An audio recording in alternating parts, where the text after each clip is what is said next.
This week on Sneak Previews, Body of Evidence. That's the steamy courtroom drama with Madonna and with Willem Dafoe. And also Alive, the shocking thriller about the struggle for survival after a famous plane crash in the Andes. And All the Mornings of the World, the glorious new costume drama with Gerard Depardieu and his teenage son. Plus, 2 more titles on this week's Sneak Previews.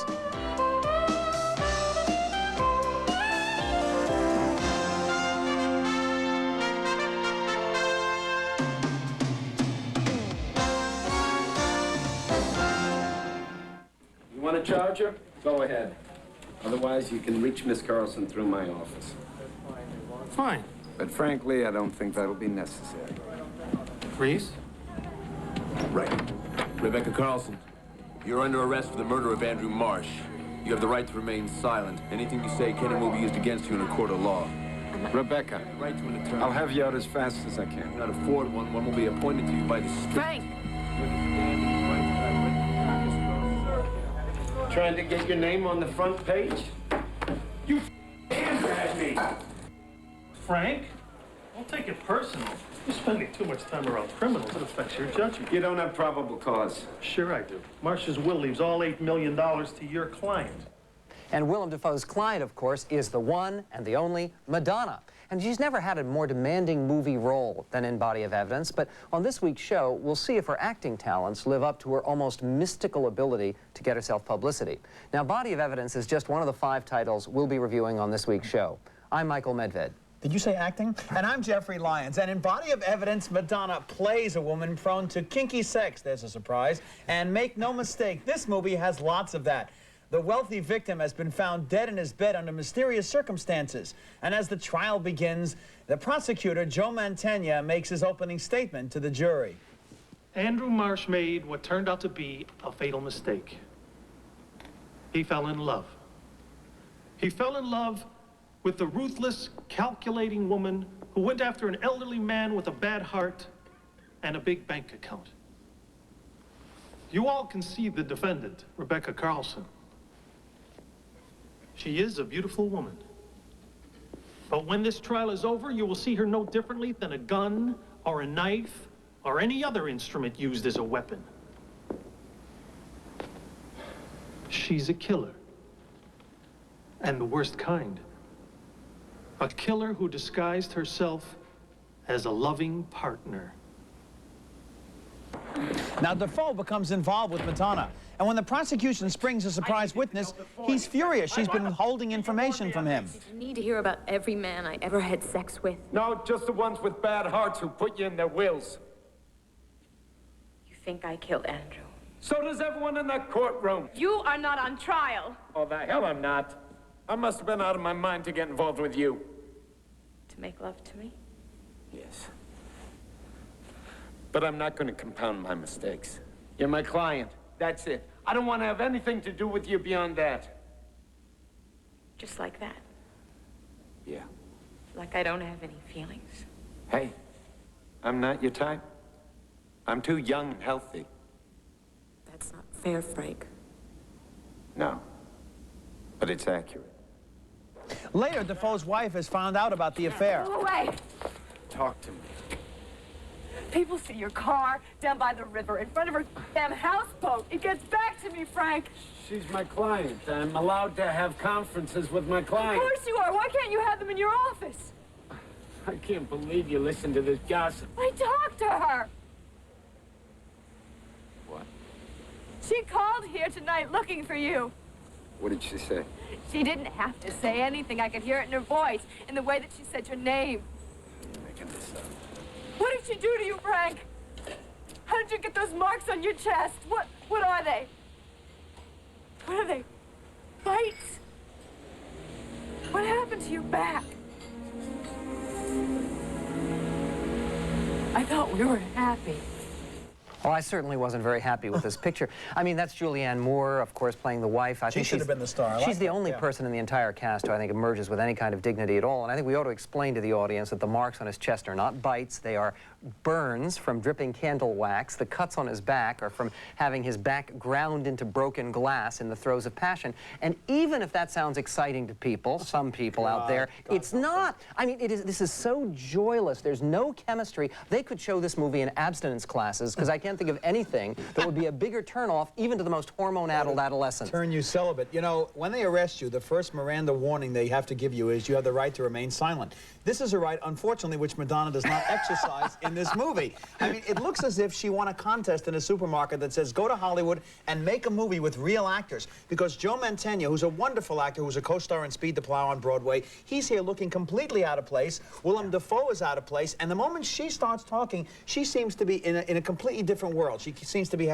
having no idea of how to keep up with these pros. The problem is that there was no understanding here how to use Madonna at all. I mean, the fact is she's been fun in movies like Desperately Seeking Susan. And in League of Their Own, in a small League of Her Own, and in some of her videos. Why? Because there's a sense of humor about it. She's making fun of her own image. There's sort of a saucy brassiness. But here, everything is so serious. The director's a German director, Uli Edel, whose last movie was Last Exit to Brooklyn. And he's directing this like he was directing Wagner's Ring Cycle with all this Twilight of the Gods lighting. It's so heavy-handed, it's hilarious. It looks like they sent her videos of old Lana Turner movies, too. She's sitting there as this mysterious, not Marilyn Monroe this time, but Lana Turner, sitting there as this mysterious woman. And 3 times in the movie they say, you are a beautiful woman. To remind, that's part of the contract. To try to reassure us and explain this whole piece. I mean, there's a scene where she's sprawled doing the Marilyn Monroe calendar bit almost. I mean, it is a vanity piece from start to finish. But the fact is, it's a vanity piece for a star who isn't in her element.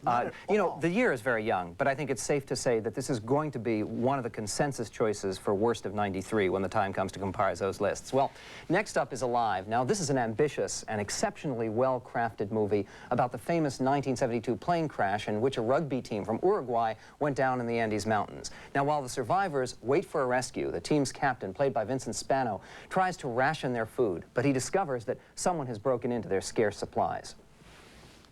Who was it? It was me. I can't believe it! I thought they were picking us up. And they will. But it could be a land rescue. They may have to come through these mountains on foot. That could take days, a week. We have nothing to eat. We have crap. I know, Antonio, but I thought they were coming this morning. Who are you to jam with my life? Huh? Who are you against the rest of us? It wasn't just him, Antonio. I stole food, too. Me too. I drank wine. Hey, chocolate. Me too. Everybody took something, Antonio. Except for maybe Javier and Liliana. The only reason I didn't is because I'm nauseous. Not to me.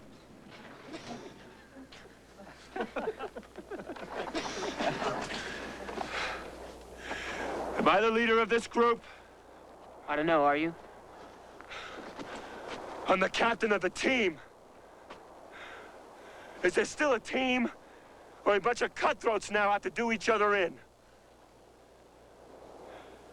Answer me! Should we take a vote? We don't need a vote. You're the leader. Weeks later, with no help in sight and all their food gone, they realize that their only hope of survival is eating the frozen bodies of their dead comrades. If we do this, we'll never be the same again. It's like communion. From their death, we live. People will understand.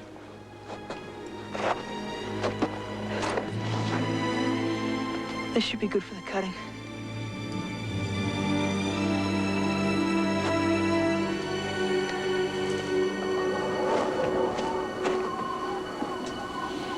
All right.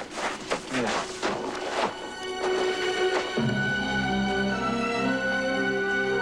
In desperation, 3 of the strongest survivors try to hike off the peak on which they've been stranded to bring back help for the others. Now, the scenery in this movie is truly spectacular, with the mountains of British Columbia doubling for the Andes. And that's Ethan Hawke, the talented young actor from White Fang and Dead Poets Society, standing there at the center of the group.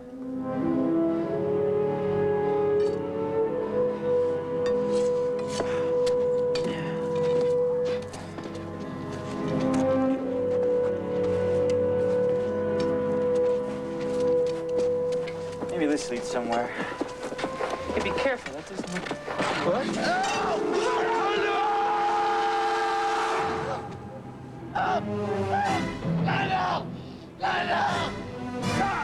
You'll fall too.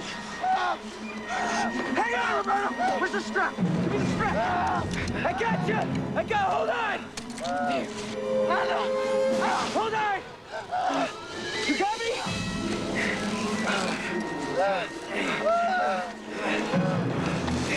Hold on. I got you. Oh. I got you. You got me? Yes. Hurry up.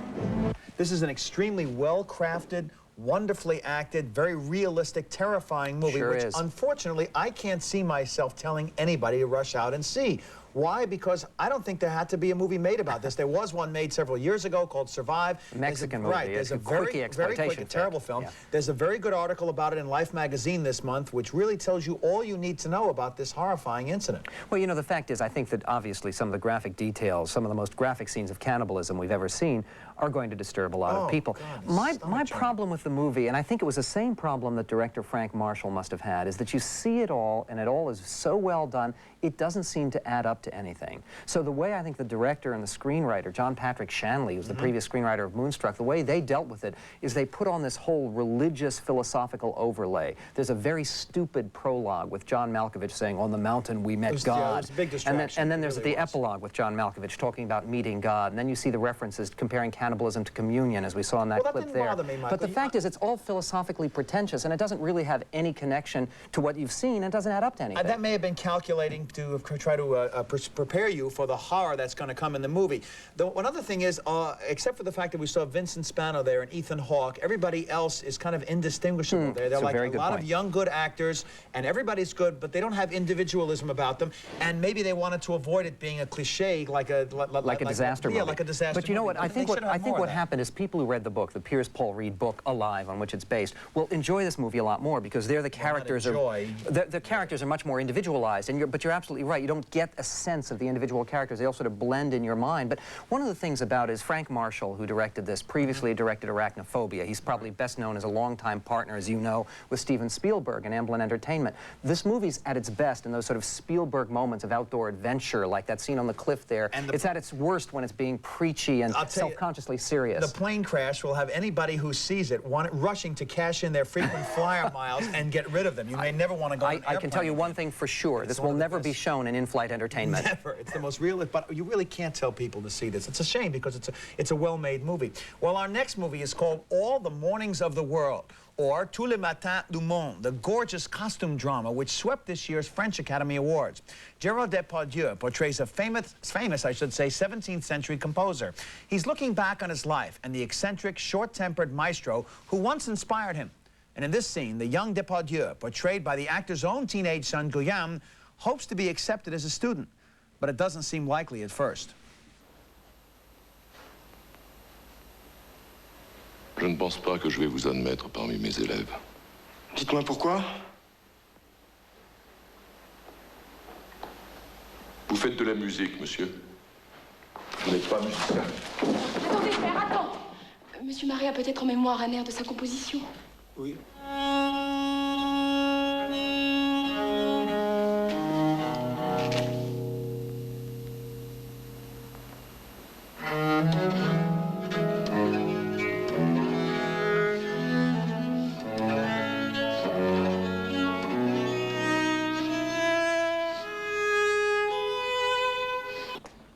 Now, the temperamental maestro has two musically talented daughters, and after the father eventually gets fed up with the eager young student and dismisses him, his older daughter, played by Anne Brochet, gives in to her latent feelings about him. Ironically, the same actress had played Roxane in the older Depardieu, Cyrano, so you might say her attraction runs in the family.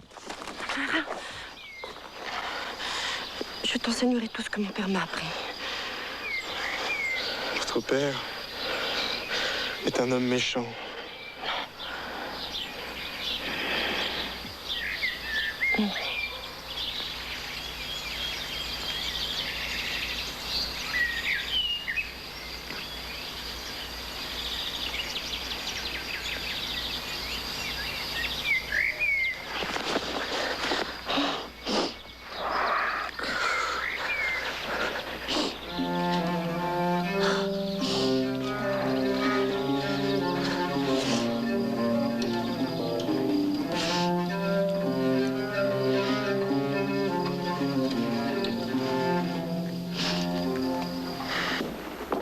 Then, years later, and now played by the elder Depardieu, he's become a famous musician at the court. But when she takes ill and lies close to death, she summons him back to her bedside for one last visit. Vos mains sont affreusement maigres. C'est une constatation qui est très délicate de votre part. Votre voix est plus basse que jadis. La vôtre est montée. Est-il possible que vous n'ayez pas de chagrin? Vous avez tellement maigri.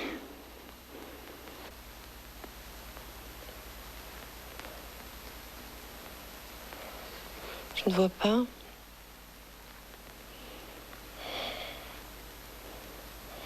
Je ne vois pas que j'ai eu de peine récente.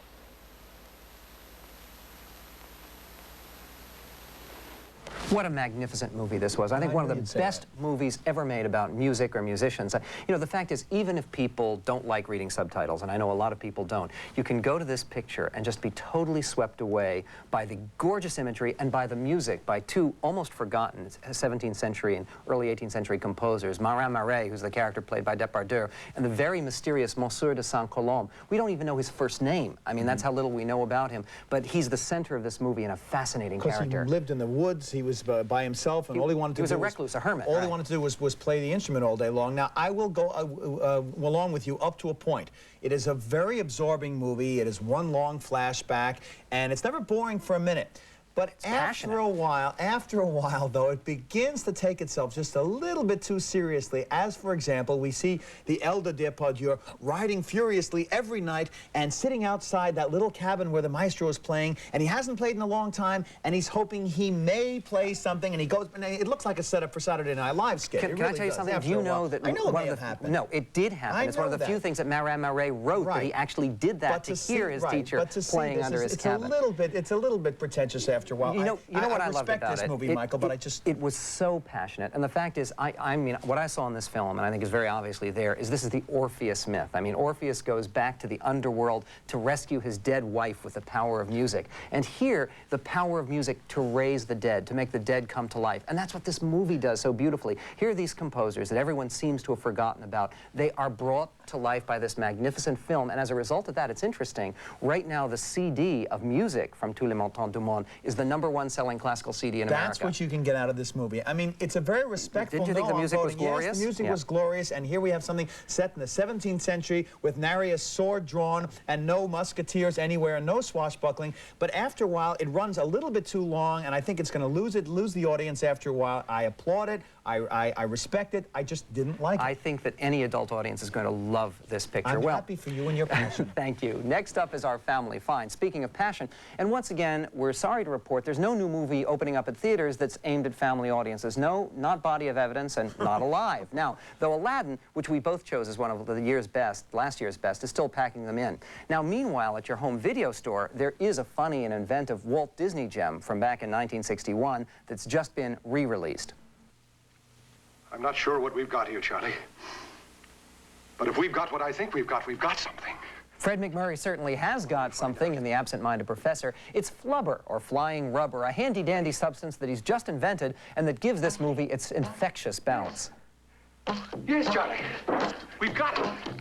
You see what's happening? It's not going lower and lower, it's going higher and higher. You know what that means, Charlie? It means just one thing. It's generating its own energy. You know what that means, Charlie? It means we've discovered a new kind of energy. A new kind of energy, Charlie. It's a breakthrough. Later, the absent-minded professor hopes to save his small college from closing, and he develops a new means of transportation by putting his nutty putty to work under the hood of his old Model T. Now, at that point, this delightful fantasy quite literally takes off. Now, this side. The dog. Now, sound on, lights on, and gas lever down.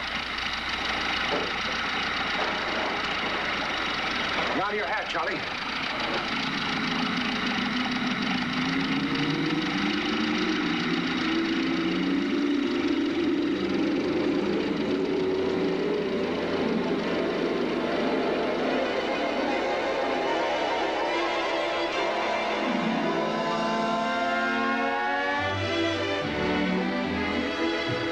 Ah, it handles beautifully, Charlie.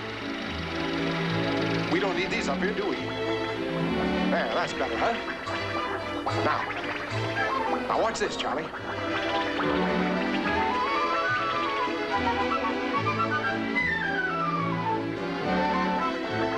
Not bad, eh, Charlie?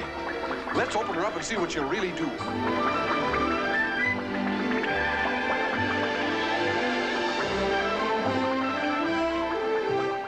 See, Madonna's going to star in the remake. She'll take hot candle wax and pour it on the car, and the dog. You know, this is a lovely little picture. Now, the Time magazine review of the week in March 1961, when this opened, begins by saying, Walt Disney Studios lost $1,500,000 last year, which will give you an idea of how many centuries ago this movie comes from. The cast is lily white. It's got a 60s look about it. But it is charming, and Fred McMurray is delightful in the title role. You know, I got to say, I was 12 years old when I saw this movie for the first time, and I loved it then. I loved it then. I loved it now. This is such a delightful film. It is so much fun. The basketball sequence when he puts flubber on the shoes of the basketball team, does not look they're like able to do sky jumps. Yeah. I mean, Well, Michael Jordan.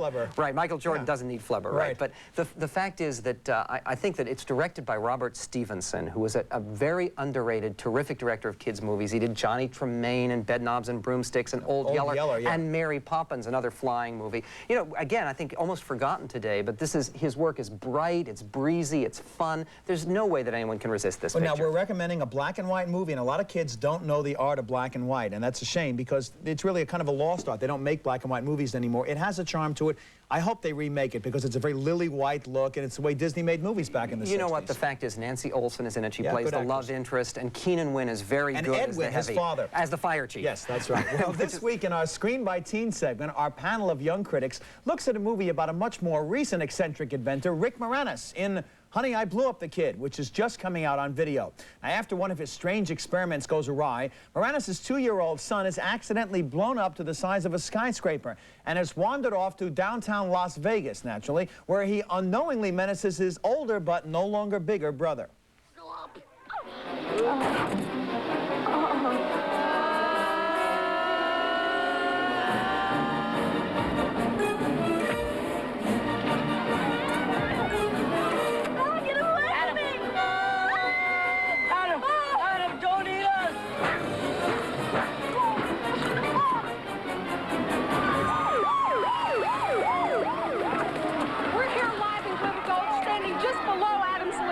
who has lifted a small yellow sports car to the air with 3 unidentified persons in it. From what I could make out, it looks like 2 young teenagers, a boy and a girl, and a man dressed in an Indian costume. What's he doing? He's taking something out of his pocket. A peppermint.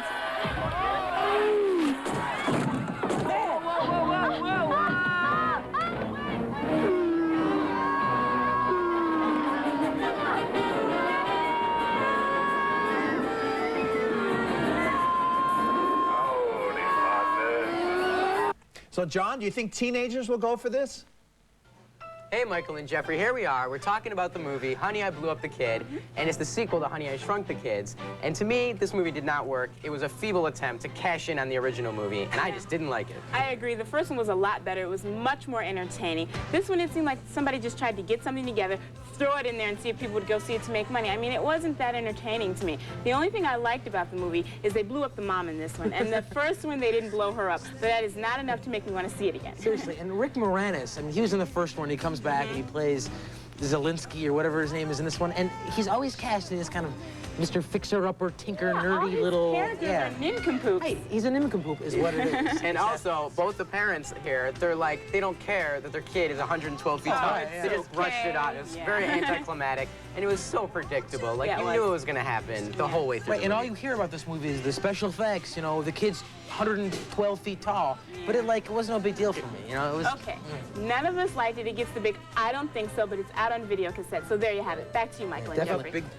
Boy, they hated hated it. We both liked it. I mean, with our little kids. Fun, yeah. The fact is, I don't think they like the idea of seeing teenagers menaced by a 2-year-old. Now to summarize the movies that we covered this week, we couldn't agree on a best bet, though I'm strongly recommending the beautiful French film All the Mornings of the World. Now, meanwhile, no one could possibly recommend Madonna's sordid stinker Body of Evidence, one of the worst of the year. It has plenty of foul language in its brain-dead script, lots of stupefyingly stilted sex scenes, and a bit of gory violence thrown in for good measure. On Alive, we agree this is an extraordinarily well-made film, but Jeffrey found its graphic details stomach-churning, while I thought its incoherent philosophizing will leave the audience with an empty feeling. There's some harsh language and plenty of gory graphic scenes of a plane crash and its aftermath. We split on Tous les Matins du Monde. Jeffrey thought it was too long and wore out its welcome, but I found it a passionate, haunting, and magical movie. It does contain some graphic scenes of sex and of nudity. Now, our family find this week is the new release on home video of the 1961 Walt Disney delight, The Absent-Minded Professor, that's good-natured fun for even the youngest viewers. And on Screen by Teens, our young panel was definitely unexcited by the video release of Honey, I Blew Up the Kid. All three of the teenagers hated it, even though Jeffrey and I both enjoyed it with our much younger kids. So that's it for this week. Please join us next time when we review Used People, a melodrama about two eccentric New York families with Shirley MacLaine and Kathy Bates and Jessica Tandy, Oscar winners all, and many other stars. Plus Damage, the controversial shocker with Jeremy Irons as a prominent politician who gets involved in an obsessive affair with his own son's fiancée. I'm Jeffrey Lyons. And I'm Michael Medved. And until next time on Sneak Previews, don't forget to save us those aisle seats.